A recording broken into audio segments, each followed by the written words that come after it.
Hi there. In preparation for our upcoming 2023 Mining Summit, I've compiled some nuggets from last year's Mining Summit. This segment is a short excerpt from Rick Galatioto's 2022 presentation on private 5G as a service. This year, we'll get an update from Derrick Linegar, who's been working with the mining customers in this 5G as a service offering. To register for this year's summit, go to cs.co/mining23. Here's Rick. Again, I'm Rick. I'm going to walk you through some things. One of the reasons people want like 4G, 5G in the private space, and I said mining was one of the first adoption spaces, consistent, reliable coverage. And if you've been on, obviously you guys, a lot of mining folks, you've been on mine sites, they're big areas, hard to cover with access points. We are just a really good backhaul technology for that. Big high-powered radios you can stick up there and cover big areas. So from an architecture standpoint, I know this may be complicated, but I really want to stress one aspect of this drawing. 5G was set up as a cloud technology. So that's why we use microservices. That's why we do containers and stuff. And it can be cloud-based. However, in the enterprise space, we don't expect that you're going to want your bearer planes off your premises. So, and the key component of what we're providing here is the enterprise solution. We will subdivide the solution so the management and data networking devicing stuff will be in the cloud, but the bearer plane, the traffic, the dedicated radios, all that will be on-prem. So for those that had concern that your traffic may be, 2 counties away or a country away, that's not going to be the case.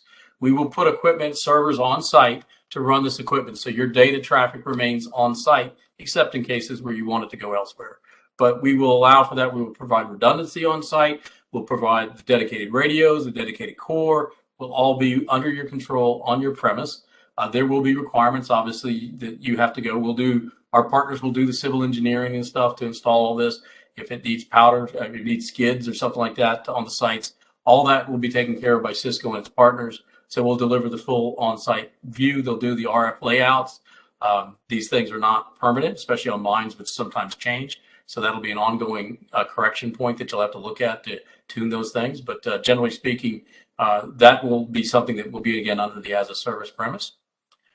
We will manage the devices. We will provide the SIMs for the devices out of our network. We will do the authentication for the devices and stuff on our network. All the identity management will be provided. Again, we can provide access identities and stuff like that in the network. But from your standpoint, this solution will be hosted and managed by Cisco. So you'll get a full solution to your premise. You'll get all the components you need, and you'll have a service that is continually upgraded. As we make improvements, as the standards change, as things are added, that will be added, and the service will be expanded accordingly. But I also wanted to go into some of the key things that we're doing. And the identity stuff that you mentioned, we didn't get to go into detail, but that's certainly a key thing. First, an identity needs to be common across network. We need to introduce enterprise policies, that segmentation that you were just talking about. We want to be able to do that. We wanted to be able to provide insights and analytics into how the network's operating. We'll manage and give that information to you. Roaming between the networks, these are where we're going. I'm not saying we're all there today, but that's where we're going. We want to leverage anything that's on the campus today. We want to give you the most secure network, so you can see all the security devices and security things Cisco does today.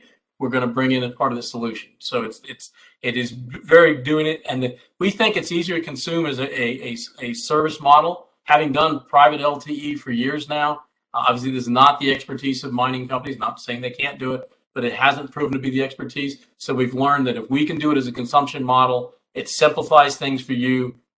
Plays to our core competencies, as I said, 180 million devices. So we run a very large network today. It would just be additional things.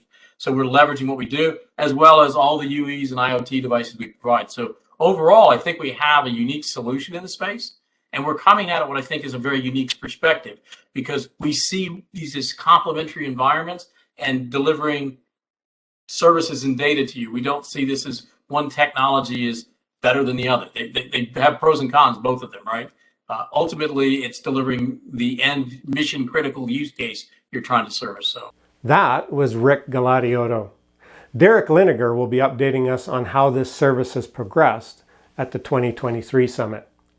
To register for this summit, go to cs.co/mining23.